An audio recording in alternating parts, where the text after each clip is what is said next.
From the Newstalk ZB newsroom, this is Newsfix. In this update, 2 injured climbers stranded nearly 2,500 metres up Aoraki Mount Cook have been airlifted to safety. The Department of Conservation says helicopter crews were able to reach the men just before 8:30 a.m. after they spent 4 nights hunkered down in Empress Hut. Aoraki Search and Rescue Supervisor George Looms says the men were in good spirits and had been well prepared for a long stay in the mountains. Looms praised the efforts of the pilots and crew who managed to reach the men through a short window of good weather in extremely challenging terrain. Hezbollah's retaliation against Israel may be curtailed after another round of bombing in Beirut. The Lebanese Health Ministry says at least 66 people have been injured and 14 killed in the Israeli airstrikes. Israel says the explosion was targeted and a senior commander is among those killed. London University Middle East Institute Director Lena Hatib told the BBC in 1 week Hezbollah's stronghold city's been bombed, its devices infiltrated and its security breached. Any complex military action against Israel will necessarily mean using communication tools, and these have been compromised. The United States Secret Service has highlighted a lack of diligence ahead of the shooting at Donald Trump's rally in July.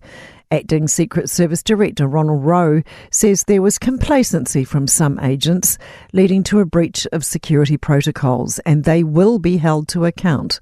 The BBC's John Sudworth says he noted the agency's primary function is protecting the US president. This was a very frank admission of failure on behalf of the Secret Service in both of those key areas. A monster moggy who tipped the scales at an eye-watering 17.5 kgs has finally shed some weight after weeks in a fat camp.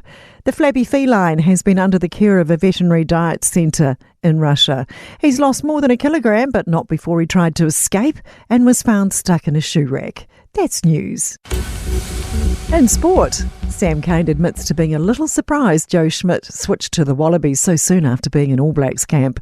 The All Blacks face Schmidt's Australian side for the first time this afternoon in the opening Bledisloe Cup test in Sydney. Cane, who was captain of the ABs when Schmidt was a key assistant, has told Newstalk ZB he has enormous respect for Schmidt and enjoyed working with him. Yeah, I suppose it hurts a little bit. That was so quickly that he went over, but I think he's a guy that really enjoys a challenge. Yeah, he was always big on driving like a lot of the work rate things off the ball, a lot of the unseen work that creates opportunities for others. To tennis, and the Labour Cup is locked up at 2 wins apiece after the first day's play between Team World and Team Europe in Berlin.